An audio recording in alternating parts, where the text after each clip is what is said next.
Start. महोदय, वह उस भारतवर्ष से कहीं अधिक बड़ा है जो कभी किसी भी ऐतिहासिक काल में या उसके पहले किसी एक छत्र शासन के अधीन रहा हो। स्टॉप।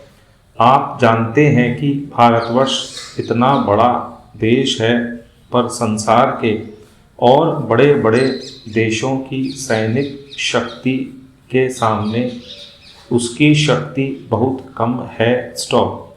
इंग्लैंड, अमेरिका और रूस की सैनिक शक्ति के सामने हमारी शक्ति बहुत कम है। स्टॉप। ऐसी स्थिति में हमारे सामने प्रश्न यह है कि क्या हम किसी के सामने झुक जाएं, किसी के साथ मिल जाएं, या अपने को तटस्थ और स्वतंत्र रखें। स्टॉप।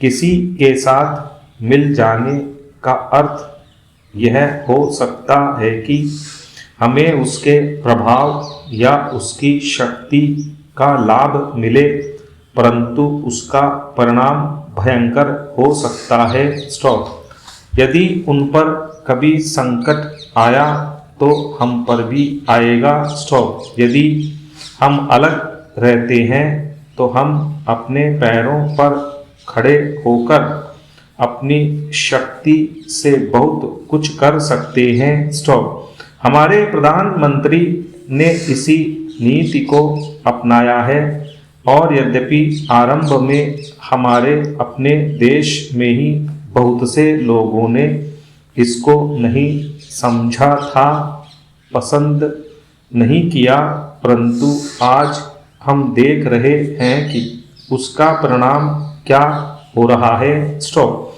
हमारे प्रधानमंत्री ने इस बात की घोषणा कर दी कि हम किसी भी दूसरे देश के साथ गठबंधन नहीं चाहते और हम स्वतंत्र रहकर अपना कामकाज अलग चलाएंगे। स्टॉप।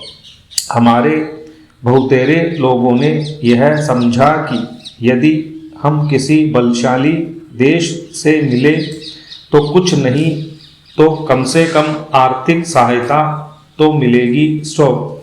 जो देश यह चाहते थे कि हम उनके साथ मिलें, उन्होंने तो बुरा माना ही। स्टॉप। उन्होंने यह नहीं समझा कि हम अपने को अलग रख रहे हैं, न कि उनके विरोधियों के साथ मिल रहे हैं। स्टॉप।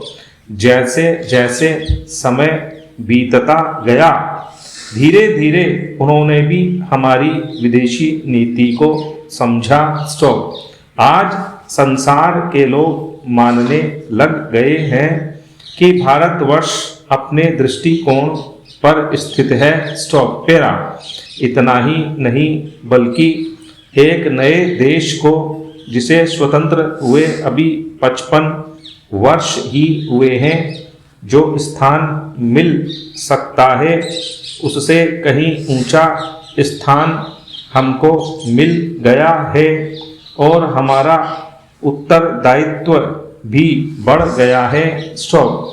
मैं मानता हूं कि इसी प्रकार यदि हम महात्मा गांधी के दूसरे सिद्धांतों को भी अपनाएं और उसके अनुसार आचरण करें तो इसका संसार पर बहुत प्रभाव पड़ेगा। स्टॉप।